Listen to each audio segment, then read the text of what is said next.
I hope you're all safe and well. One thing the technology provides us is the ability for us to get together even in times like this. So that's always a good thing and something for us to look forward. As Paul said, today we will talk a little bit about gamifying the museums. The concept is a little broader. It's called gamification, and that's the main subject that we will be talking about in a bit. Because I like more interactive workshops or presentations, and since that we are at distance, but that doesn't mean that we cannot have some kind of interaction with each other, I will start my presentation with a little question for you that I will ask you to answer. I imagine that you're all seeing my screen, and in this screen, and because, as I said, the concept of gamification is not something very clear for everyone, my idea is to try to hear what you have to say, what you think gamification is. And so I will ask that you open a new window, or in your mobile phone, you go to this website, menti.com, and put this code.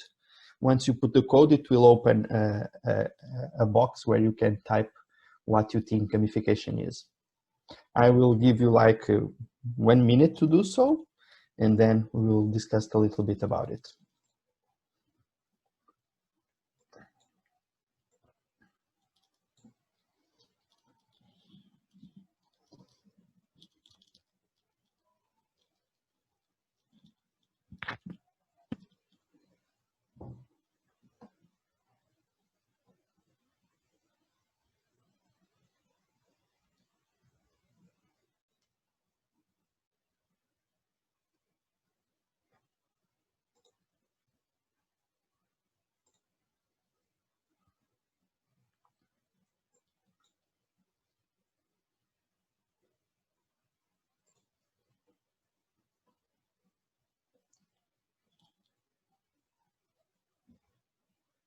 I will put the link in chat because people are asking. So it's quite simple. It's just like this.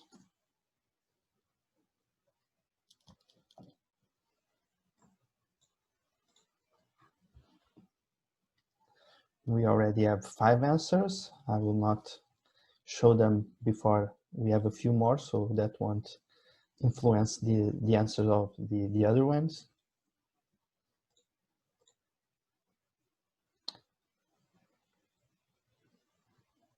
It's here at the top of the screen that I'm sharing. You have the website and the code. Okay.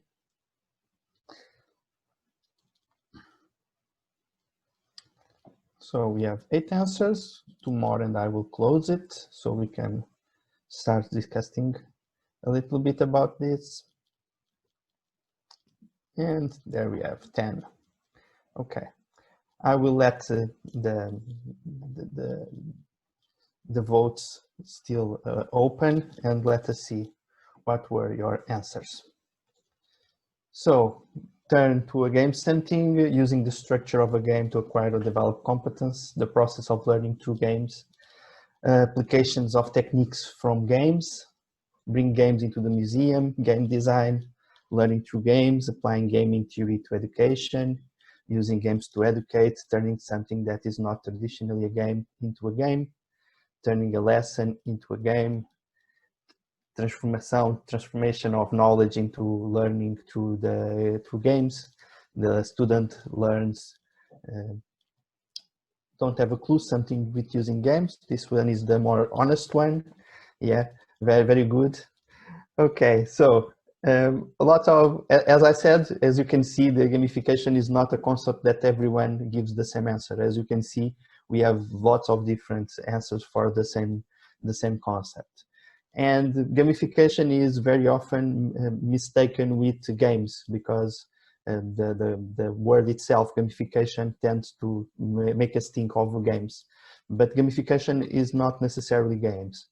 I will show you the presentation, And I will start by making a little division about how can games be used in this kind of context, in education, in learning, and where gamification goes. So this is a matrix that I use a lot, and that I think very clearly puts everything in its place. And so we have two axes, one that says it has gameplay, it has rules as in one game. We have a win condition, we have game over, we have a start and an end. So this is the concept of gameplay. And in this axis, we have gameplay or no gameplay. And then we can have something that has a purpose or is built just for fun. I can have something that is built with the intention to learn or to teach something, and I can have something that it was built just for fun and doesn't have a purpose for teaching anything. And as you can see, we can put in these four squares different kind of games in education or in learning. So if we have games with gameplay and they were built for fun, we have the traditional games as video games and board games, something that are built for having fun and not necessarily for teaching something. That doesn't mean that they don't have teaching potential, as we will see in just a bit. But when they were built, the meaning that they have when they were built was not to teach something, it was for fun, and they have all the rules of one game with gameplay. If we have the same game with the gameplay, but if they were built to teach something, we have something called the serious games. And these are games that are used with the meaning, with the intention of teaching something or to acquire some kind of knowledge or skills. One very usual example of serious games are the flight simulators that the pilots for flying planes go to learn how to fly their planes. They use those kind of games as a tool to learn how to fly the real thing. So we have games when they are for fun, and we have serious games where they have a purpose for teaching something. If we have fun, but we have things that don't have gameplay, if they don't have a start, they don't have a end, they don't have a game over, they don't have a fixed set of rules, then we have something called gameful design. We have some things that have some similarities with games, but they are not a game, and they don't have a set of rules, but they can be used for fun. One example that I will also show you in a bit is the use of drones in schools. They can be used to try to teach or to promote some new skills, but they don't have a rule like in a game, for an instance. But they have a fun component and they have no gameplay, so they can be thought as a gameful design. And then we have the one that we will focus at the end of this presentation, that is called gamification. And gamification is when we have something that it's not necessarily a game. As we can see, it has no gameplay, but they have a purpose to have some kind of learning or teaching outcome. And so gamification is in this square, and as you can see, many of these are games, but they all have different concepts and different uses and different tools to be used.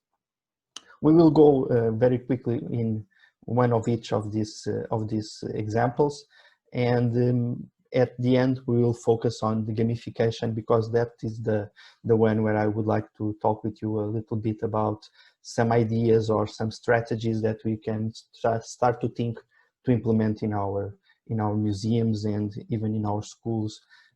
Truthfully, gamification can be used in almost anything, and it's a very good and successful strategy to promote engagement and even to promote some kind of skills development. If you have any questions, please start putting them on the chat, and when we finish the presentation, we will have some time to discuss all of this. Okay? So let's start with the games. And as I was saying, games are made for fun and they have the gameplay, and video games are the best example of that. But that doesn't mean that those games, even though they were built for fun, they still have some kind of learning potential. And I give you here some examples of it, and one of them is the Assassin's Creed series. It's quite a famous video game. I don't know if any of you ever watched or played any of it. If you don't, if you ask your students, probably many of them will know it and played. And even though, like I said, this is a game that was built for fun, not to learn or to try to study any kind of school discipline, they can be used for that. As you can see, most of these games were their environment is in some historical moments in humanity's history, and the game is very good because in these games we go to some places that were built in the game as a model of the real one. And so in the game I can visit France, I can visit the London, I can go to a lot of these places that sometimes we can go there physically, and more than that I go to that time period. And so they can have a nice build, a nice structure to help to approach and to discuss this kind of subjects. As I said, these were the first games. The first game happened in the Turn Crusade, then we go to the Italian Renaissance, Ottoman Empire. If I am like a history teacher, a lot of these moments in history is sometimes things that I teach in my own classes. And so the possibility of using the game as a comparison or something to make the students realize that the cities, the person, the events in the game are the same ones that we are teaching in our classes, that can have a really powerful engagement for the students. And another thing that we'll talk in a bit, the game is very immersive, and so it will give the students a more clear view on the context of these events than any textbook of its kind. The game is so powerful, and by accident this week it was released a new game of this series, and it's even more powerful, even more perfect in its graphic sense. But one of the fans of this game did something that I think it was very, very, very cool.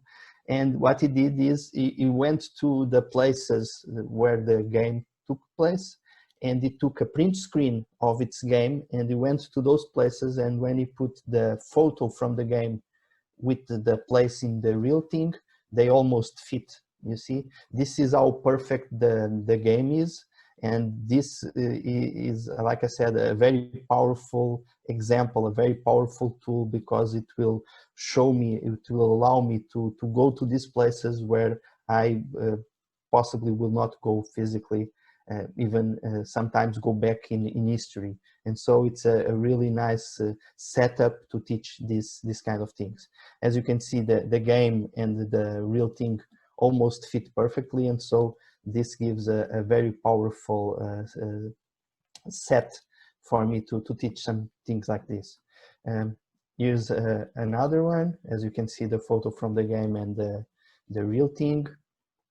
And here's one that it's been used, the actual model from the game is being used for some of the engineers right now, because as you all know, Notre Dame has had the fire that burned a lot of the cathedral, and one of the games took place in France, and a lot of parts of the game took place in the Notre Dame Cathedral.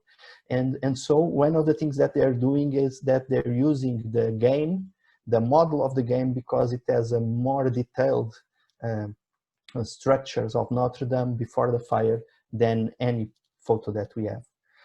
All of the cathedral was built in the game, and so each room in the cathedral, the length of the towers, the windows, the colors of the windows, everything is perfectly similar in the game as it was in real life. And so after the fire, the game gives us a perfect model of Notre Dame before the fire, and it's been used as a model for part of the rebuild. I even make a little there for you. It's easy for you, but it makes us look twice, and that's already a win for them.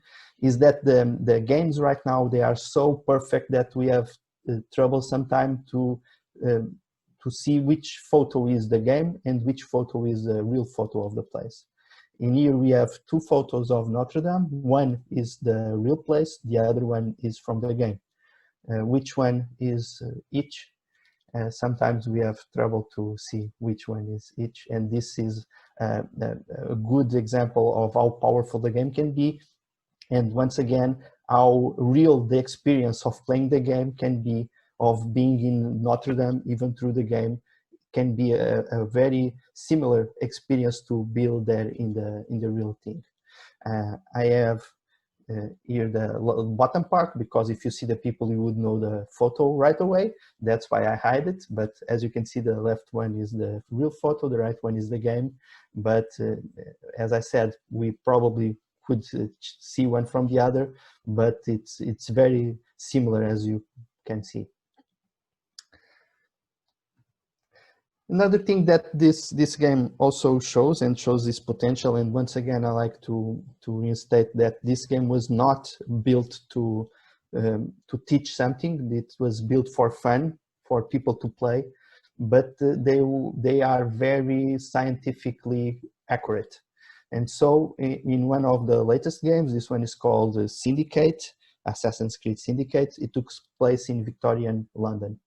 And one good thing about this game is, besides all the city being very accurate to what it was during that time period, we also meet some scientists and some personality of that time. And so if I am a science teacher and I am teaching the theory of evolution and I'm talking about Charles Darwin, the students, knowing that sometime during that game they meet the same Charles Darwin and they can talk with him, that can be a very powerful drive for them to teach this kind of subjects. And sometimes things that are very boring and some things that the students don't like to talk about, if they are put in context through this game, it magically gives them a new perspective and they start to get a good engagement of it.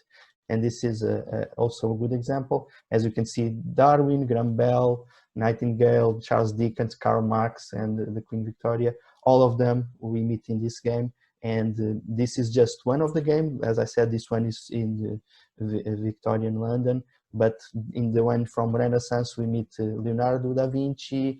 In others, we meet a lot of personalities that are the same ones that sometimes we give our classes about in a more formal environment. And so I like to once again say that even though this game was not built as a teaching tool, if we know the game, if we know the context, they can be used as a tool to try to start talking about these subjects, and it really gives some leverage to talk about these subjects with our students.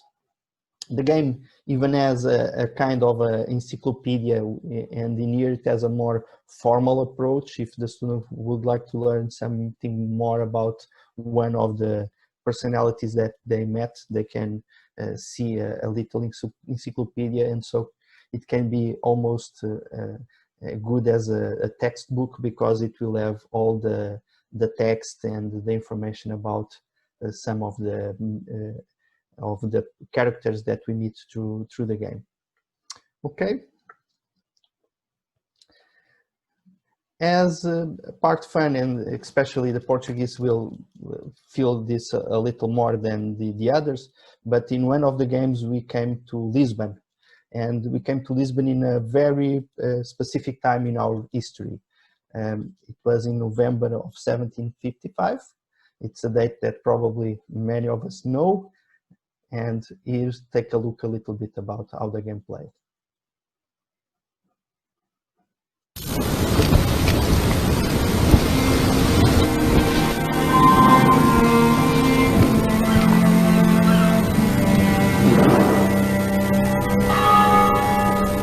feast of All Saints. What a sight. And here I am, looking for a relic from the time before Adam and Eve. Strange days indeed.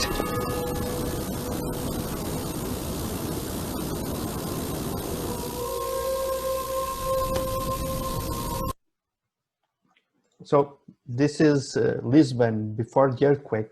The possibility of, as a character in a game, I can see how it was Lisbon before the earthquake.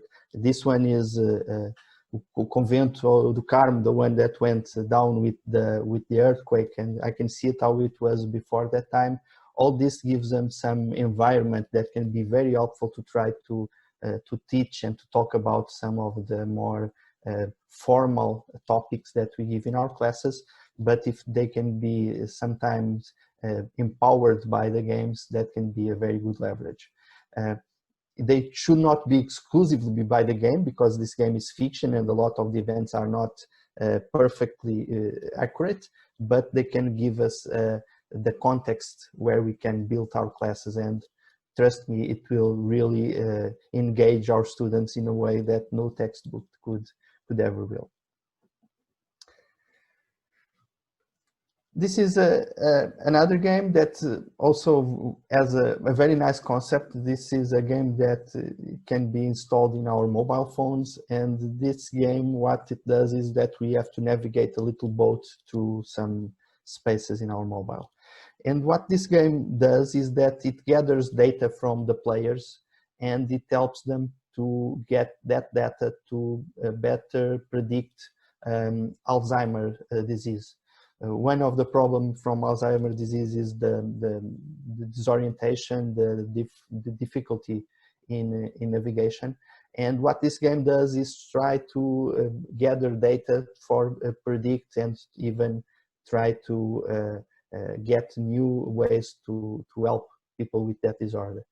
And the powerful thing about this, and it was in the first slide that I showed very quickly, is that right now the mobile phones specifically, we have millions of potential users for this kind of games. And so if we want to have something massively used, the use of a game usually does that. This game in a few years gathered more than 100 years of data. If I was getting formal data with people going to our lab and doing something in the computer display, I would need almost 100 years to get that amount of data that I got through the use of mobile phones, because I got millions of people playing this game with all the data that they would send us, and that could be used to help the research of this disease. And so the games also have this huge potential of the numbers. Right now, the numbers is a huge thing. The first slide that I passed very quickly and that I can show you again shows exactly that. It's in Portuguese, that was why I skipped it, but now I can translate it to you. Anos means years, and all of those technologies have that numbers in front of them. And what this slide shows is the amount of time that it took for each one of the technologies to reach the 50 million users. And so the phone took 75 years to reach that mark. The radio only took 38, the TV 13, the World Wide Web 4 years, the first iPhone took 3 years, the Instagram in 2 years already reached that mark, Angry Birds 35 days, and Pokemon Go in 50 days got that number. And that shows the boom that this kind of new devices with the mobile devices, but also the games, have this kind of range and this kind of potential to reach huge number of people with all that can bring.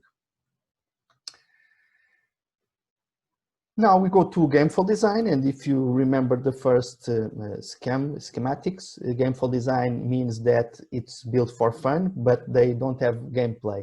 And one good example that I think about of gameful design is the use of drones for education purposes. These kind of drones you all probably know, the ones that fly and the ones that run.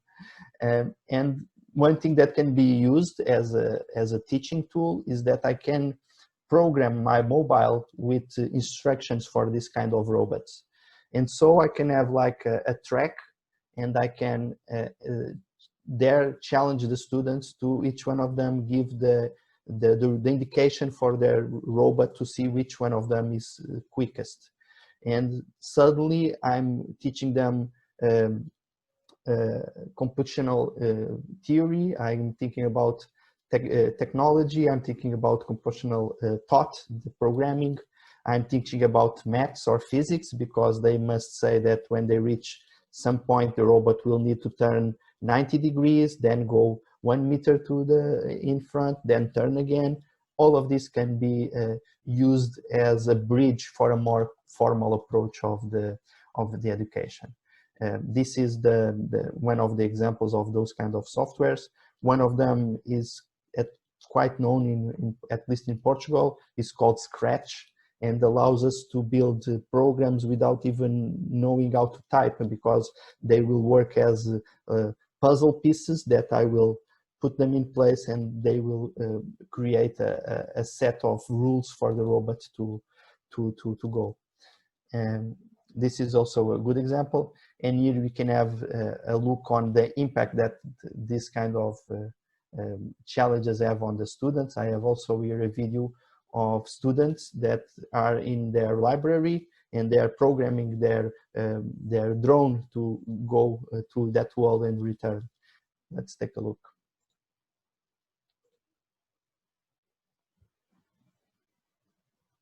Right, so I should cut the seconds in half. Three. Okay. No, 2.5. It's okay. Just. Okay.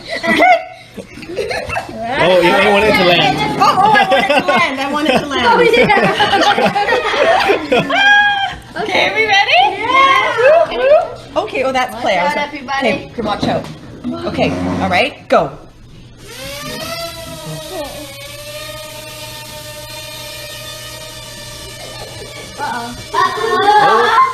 Oh, darn, sorry. Oh, It's gonna turn around. yeah. Oh, it slipped. Okay, it's gonna speed up, everybody, be careful. Oh, darn. Almost. It missed by a little bit the table, but the wow from the children, it's priceless, and it gives us a real good example of the potential that this kind of tools have to engage and to drive our students to this kind of things. For the serious games, as I was saying, the flight simulators are the main example of it. There are a few others that I will also mention, but flight simulators is probably the most old one, used as a game for trying to train the pilots to know how to fly their planes.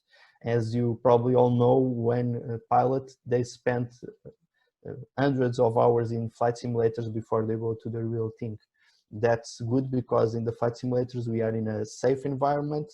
There's not the danger of crashing and dying or blowing up $1 million of equipment. And so the flight sims, it's a very good example of that kind of serious games. But for them to work, there's something that they must have, is that they must be very similar to the real thing, because if in the game the things that I see are not similar to the ones that I will see when I go to the real plane, it will not work. And that's something that makes me feel a bit old. When I start playing games, the flight simulators were just blocks with no other thing, and so the thought of that being a plane, it took a lot of imagination from my side, because the only thing that they have in common with planes is that they had wings. All the other things were just blocks in the computer game. But with the evolution of times, the games went more and more accurate. And this is from the latest flight simulator that came out this year. And as you can see, it's perfect. This is a cockpit from the game. And if we didn't know, we could take a look at this cockpit and think it was from a real plane. And all those knobs, all those switches, they all work in the game. If I need to pull the plane up, the stick that we will pull to put the nose up, it will work that way. All these panels, they will react when I move the plane as it would in the real thing, and that gives us a very good training event, because it's almost as in the real life. And so if I spend hundreds of hours in the flight simulator tinkering and trying all these instruments, when I go to the real thing, that will make me more skilled in flying than if I didn't. This is the cockpit, as I was saying. Here is a site from Lisbon. This is our Vasco da Gama bridge. As you can see, here's Parque de Nações, another very known neighborhood in Lisbon with its tower. The Oceanário is over here, and as you can see, the accuracy of the game, it's huge. It goes as far as when I'm playing the game, it will connect me with the meteorological stations of the weather stations. And if I'm playing the game in Lisbon, and in Lisbon it's raining, it will be raining in my game. It will simulate the conditions, the weather conditions, exactly as they are in real life. And so they go that far. I'm not flying a plane always in perfect conditions. I can try to play the game in a storm with wind from the east, and the game will react to those weather conditions as it would in real life. And so once again, a very good tool, because they are so accurate, so close to the real thing. So here we have Lisbon. For those like me that never had the chance to take a look at the pyramids from Egypt, in the game we can fly over there and see them, how they are. When I think of the pyramids, something that always comes to mind is that we think that the pyramids are in the middle of the desert, because we always see the shots from one side to the other, and it seems that the pyramids are in the middle of the desert. When I was playing in Flight Simulator, we can see that the pyramids are very close to the city. If we see from the other angle, we can see that the city is right over there. And this is the kind of concept that unless I went there, I would never have, unless I have some tool like this that allows me to go virtually to that place and see all that is around us. For you to see how it goes, here's a little flight in Paris, so we can see the Eiffel Tower. The plane will fly in Paris, and we'll do a close-up in the Eiffel Tower, and you can see once again how perfect this game is.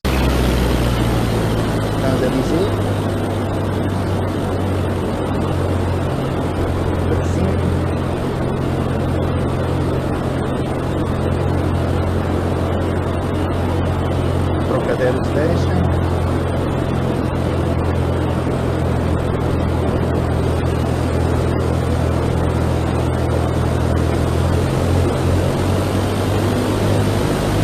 Okay, I will not bother you much more with this. If you like, you can download the game and play it yourselves later. But still in the serious games, as I said, the Flight Simulators was one of the more used games for training. But right now there are a lot of other games that are being built, being developed to other jobs.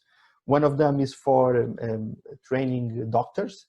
And here we have a patient that has a set of symptoms, and the game will ask the player to tell which should be the procedure to try to heal them. And the good thing is that it's not a closed game. It's not a multiple choice question that if I choose the right one, the patient lives, and I choose the wrong one, they die. It has a kind of artificial intelligence, and if I ask to give them some kind of medicine, the values from the blood of the patient will change by the medicine that I give them, and so the system itself will adapt to the medicine and to the procedures that the player gives their patient. And once again, that gives us a better tool for us to practice, because it's, once we go to the real life, it's not always black and white. There's a lot of shades of gray, and so a game that emulates that kind of thing, it's also a good tool for us to try to develop these skills.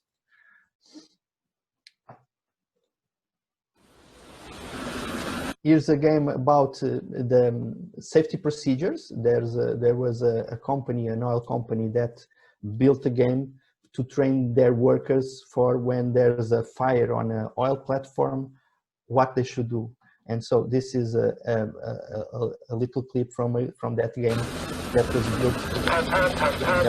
This is Golf Bravo Tango November, requesting immediate deck clearance from Lost Oil 5207 Bravo.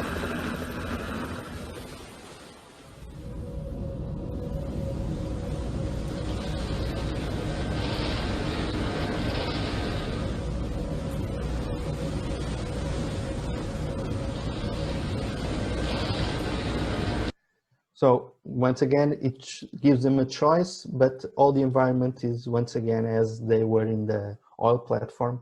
And once again, that context really has at least two things that I think are very good. One, it gives the environment that they will find when they are in the real situation, in real life. The other is the engagement that these kind of games gives, and those two really makes this kind of tools very effective. The next step for this kind of serious games is the use of virtual reality. If in flight simulators, as we've seen, the game is almost as good as the real thing. If instead of looking at a display monitor, if I could have an headset that when I look up, if I look left or right, I will see exactly what I would see if I was in the cockpit of a plane, that would make the experience even more immersive and even more effective. And so there are already some prototypes being built of some kind of games to try to train workers for some situations using this kind of technology. And here you see the player with their headset and is looking at his hand, but in the game is holding the helmet that he will need to put on. I think I also have here a little example of it. Я спешу. This is what he looks, this is what he's seeing. Электромеханик, стрелка номер 7 не переводится в плюсовое положение. Понял, выдвигаемся.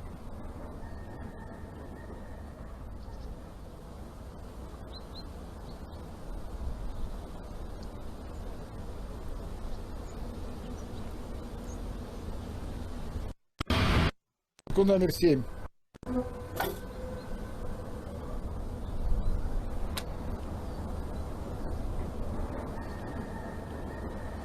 This way we can train all the procedure and even seeing what's the box, what we will see when he opens a box, which is the cables that he'll need to cut, a very more accurate environment. And that's why it's such an effective tool. And so we reach gamification. And gamification, as I was talking in early, there's a lot of different concepts of it. This is one of the ones that I like it more. It's using game dynamics in things that are not game. I can use game dynamics in something like in a museum. I can use them in a classroom. I can use them as a marketing event to promote sales. As I said, gamification could be used in a lot of different things. And it's the use of game dynamics, not a game itself.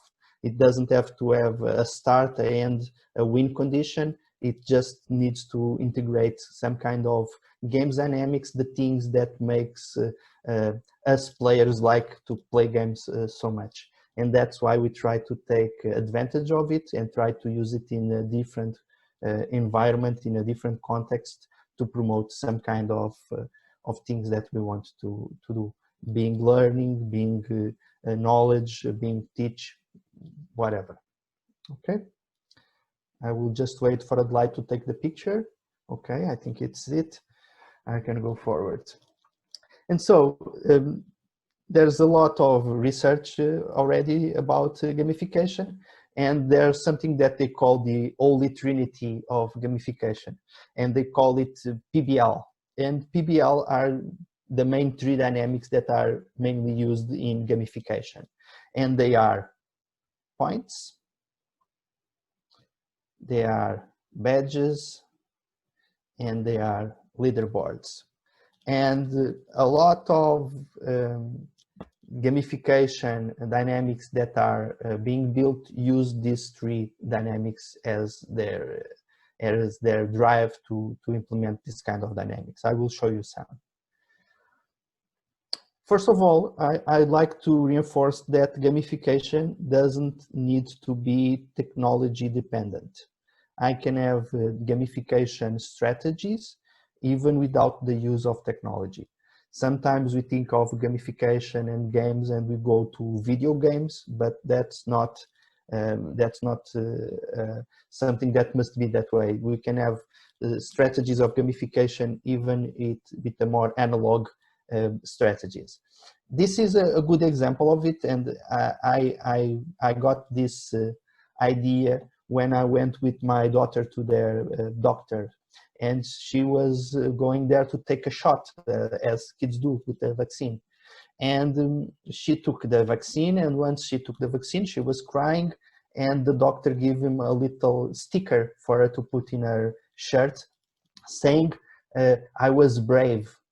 And she came with that badge, with like a badge of honor, saying, see, I have a badge saying that I was brave during the shot. And I was thinking, okay, that's gamification. She's using the badge, is using the badge as a reinforce to try to make a bad experience something not as bad. And it's really true, because I've seen firsthand. My daughter came home and she put the little sticker in her closet, and she has a collection of stickers each time she goes to the doctor, saying, I was brave, I'm a princess, I behave good. And that really makes a more not as bad experience of going to the doctor and take a shot as it would be. And so that's a good experience of gamification. We have the badges, like one of those that I've shown you earlier. This is badges, and we are using these badges to reinforce the attitudes that we like them to reinforce. If we have something that we want our students to behave, if we want them to participate more, we could have like a badge for the more participant, the more helpful student. The student will get that medal of honor, and that will really reinforce that kind of attitude. Or we can have something like we have a quiz, and the people that gets all the answers correct will get a gold medal. Something like that will reinforce this kind of activities. This is gamification, because this kind of rewards and badges are something that comes a lot from games. But as you can see, we can use it as in a doctor's appointment, as in our classroom, or even in a museum. Okay, so this is an example. As I said, this can be used as a paper sticker, something that I could pin in my shirt. Usually the technology will be helpful, because it will allow me to do this more cost-free and more massively. If I do this as in paper or as in a pin, I will have to distribute them to my students, to my participants. I will have to give them by hand. If I have like a website that once I do a quiz, if I get this kind of evaluation, automatically will award me with a badge, this will make my workflow much smoother, and once again, more massively. I can have 100 people doing that at once, and I don't have to worry about all the logistics of getting the badges, of handling them, and so it really automatics everything up. One of the first steps that used this kind of gamification for engagement was this app called Foursquare.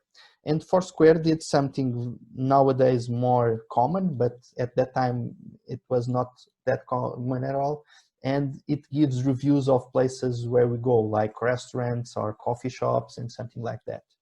And what the people that from the app want is that I want people to post their reviews as much as they can.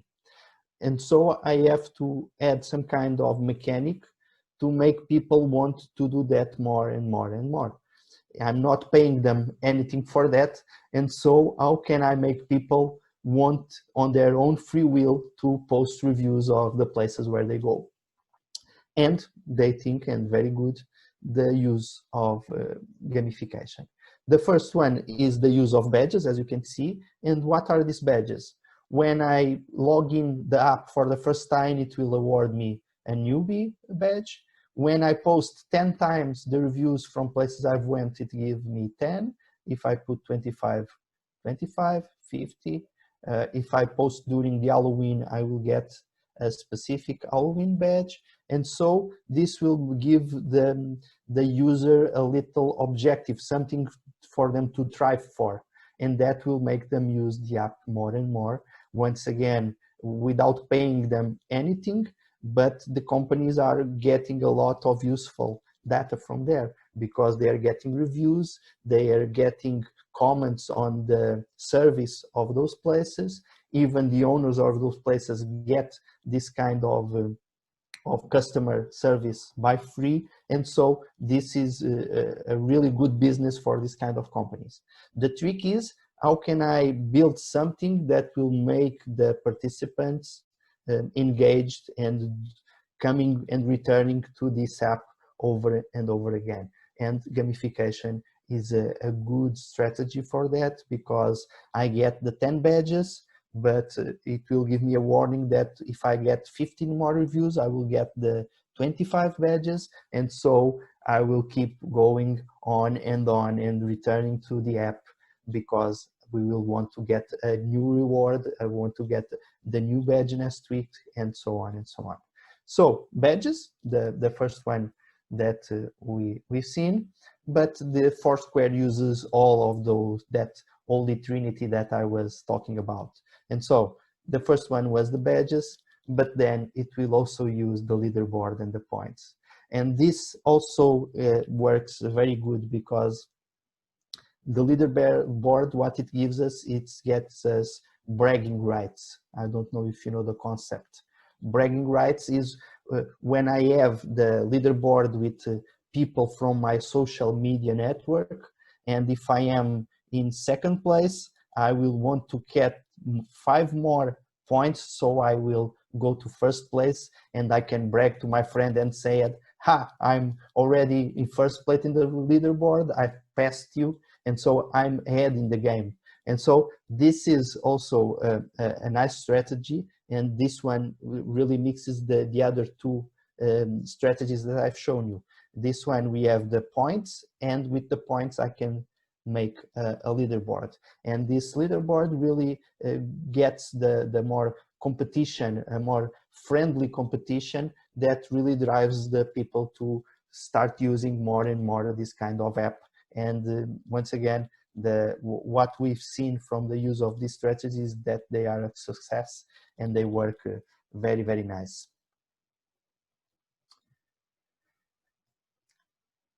Outside of the Holy Trinity, one other strategy that I also very fond of and that I use a lot in my own training and in my own research and work is the use of something that also comes from gamification. It's called the progress bar.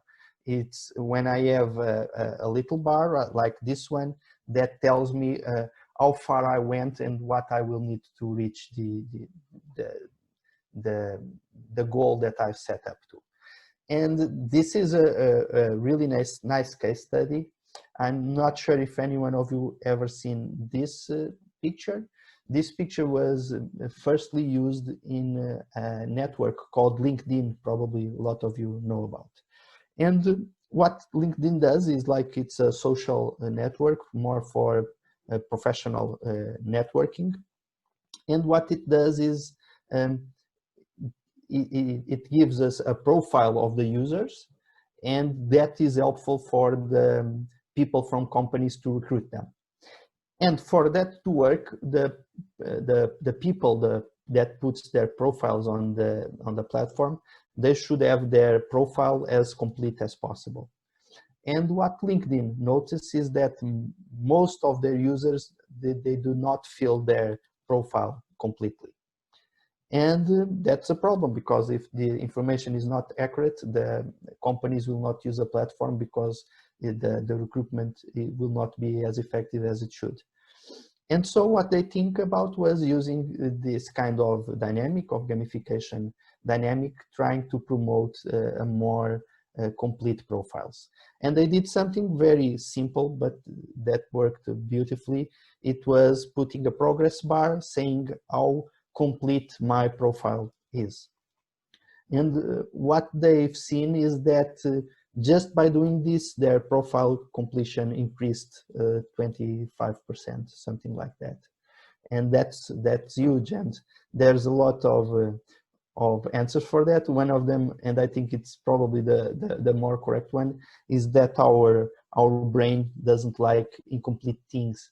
And if I don't have the knowledge of how incomplete my profile is, in Portugal we have a saying that if it's not in sight, the art doesn't care. And this is just like that, because if I'm not aware of how incomplete my profile is, I will not feel the urge to complete it. But if I have a progress bar that says, okay, you only need 10%, okay, then probably I will make the effort and complete that 10%, because like I said, our brains don't like incomplete things, and that really works for them to drive. And they went even far, because that was such a success, and they start doing this and saying that the more complete profiles have more views and are more successful in getting new jobs. And so it really promoted the engagement and the completion of this kind of progress bars. And something, like I said, as simple as a profile completeness bar increased more than 25% the number of complete profiles in LinkedIn. They are used in a lot of other platforms. This one, probably some of you know it. It's a worldwide project called Khan Academy. Khan Academy, it's a teaching platform with videos with subjects from different subjects. And once again, what we want in that platform is for the students to see more and more videos. And so they start doing, once again, the dynamics of gamification. As you can see, when I reach 3 skills, if I see 3 different videos, I will get 100 points and get this badge. If I watch the video every day for 5 days in a row, I will get this badge for good practices. If I see 7 videos, I will get 1,000 points and this one. And so it will once again build strategies of points and badges for promoting the use of that platform. And it really works, because once again, if I've seen 2 videos, I have 2 of this. If I know that I will get the badge, if I see 1 more, that probably will be enough for me to watch the 3rd video. If I didn't have this kind of mechanics, I probably will close it and not bother about it. But if I have this kind of warning, that will really work for making people come more often to the website and to using it more and more. And so here is another example on the use of gamification in another context. Also the progress bar, Khan Academy also used this progress bar. saying how many of the skills for this subject I already reached. If I did 4 more, I will get this badge, and this kind of warning of giving us a carrot, something for me to run for it, for the reward, that really drives our students, and it's something that works really good. And once again, this is a good example of gamification. We have badges, we have points, we have progress bar.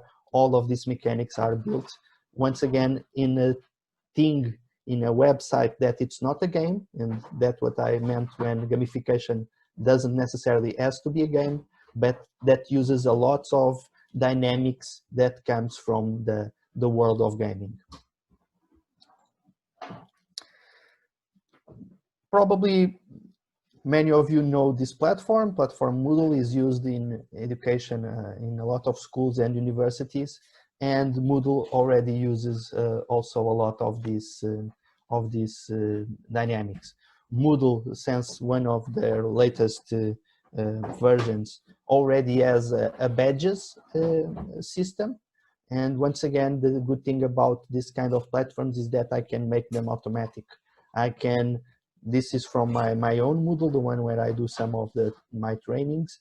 And I have one training about the presentation, good practice for building PowerPoints and presentation skills.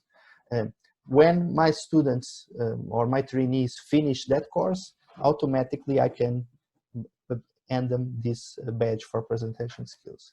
If I have one other course about Moodle, I can say that when they reach the end of that course, they will get this badge. And this is really reinforce the proudness of the students that reach the end of that course. That really works well. And also it's a good visual help for the trainee itself, because when I start a new course, a new training, I can see the profile of that trainee or our student, and I can see which badges he already got.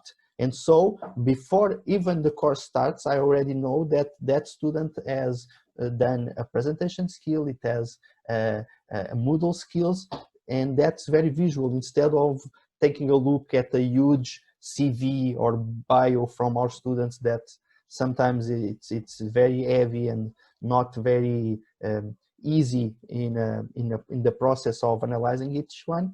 This way, very visually, I can take a look and see 3 or 4 badges, and I know what they mean and what they can help for me for planning that course. Moodle has some other functionalities. As I was saying, the progress bar, Moodle also allows us to implement one of these.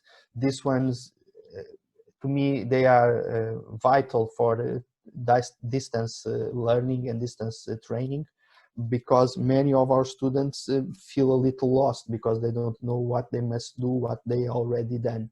And with the progress bar, they know that each of these little boxes mean one of the activities in that course, and when they look at here, they know which ones they already did, which ones they failed and must do again, where they are now, which ones they must do to complete the course. And so it really works as a guideline for them to know where they are, what they are expected to do, what they have accomplished so far.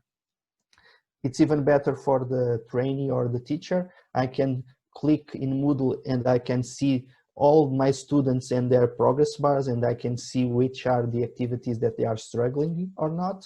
And that can be very helpful for me to adapt and to adjust my own classes, my own trainings for that class. And we can have something that also very close to games, and it's a structure of levels. I can have level 1, level 2, level 3, level 4. And what I can do in this kind of strategies in classes or in training courses is that I can award a number of points for each quiz or for each attempt that our student do. And I can have like 2 quizzes, one for beginners and one for advanced. And I can say that automatically the students will only have access to the advanced once they reach level 5. And so they will try to practice over and over to gather points to raise their levels, so they will have access to the next activities. This kind of reward, of them knowing that the reward is there, but that will only be accessible once they practice and they try and they gather these points, that also works very good. And once again, in this kind of platforms, the good thing is that it can be almost automatically. Once this is set up, it almost works without human intervention, because everything is set up for it to work automatically. And also in Moodle we can have leaderboard. Like I said, I can award points for the activities. For the student that posts questions in a forum will get some points. For the student that submitted their works will get some points. The student that got a quiz with a certain grade will get another points. And I can then put a leaderboard saying which of our students got more points and less points. And this kind of leaderboards really brings up their competition in a friendly way, that it can really help them get more engaged in these activities.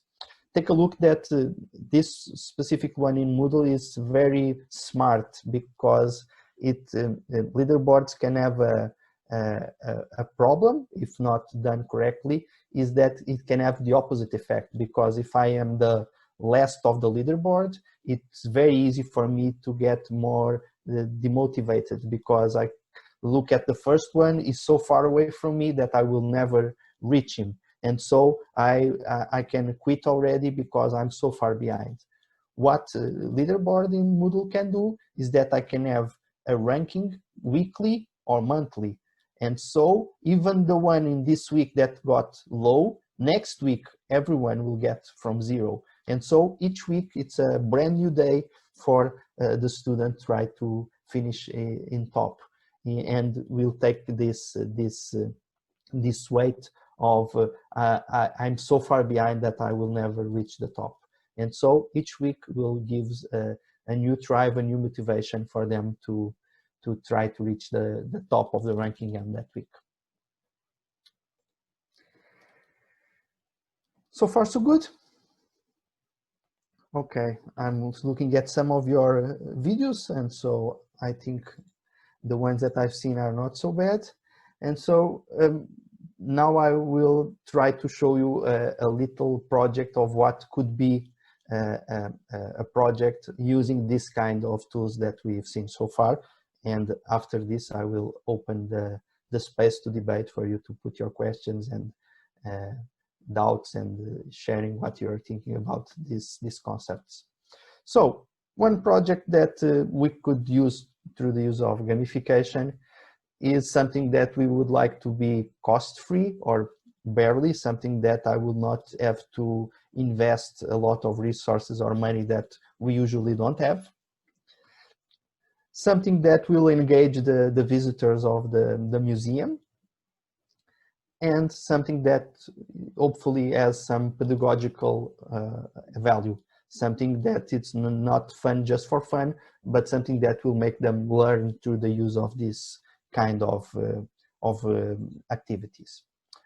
And one of the things that we could do, and I've split this in 3 phases because we can go always a little further, but the first one, we could use a set of questions. For instance, if in my space I have an exhibition with objects for all partners, I could handle a piece of paper with a set of questions where I ask for which is the partner that uses an object like this to do like that. And they must browse through the museum trying to find the answer so they can write it on that paper.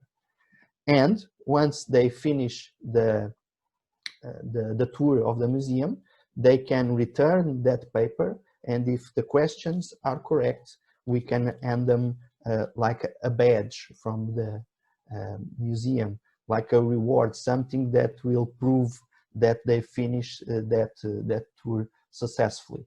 This is almost cost-free. These kind of badges are very are very cheap. I used a lot of them. This is one from an activity where I've been. This one was for robotics, this one for gamification, for creative writing. We have this one. And so these kind of badges are very cheap and can be a nice reward using this kind of gamifications. We have the badges, we have the pedagogical value because it will make them browse with a more critical view of the museum. They will need to answer the questions, and by the use of that questions, we can make them think about and make sure that they read and explore the museum the way that we would like them to do.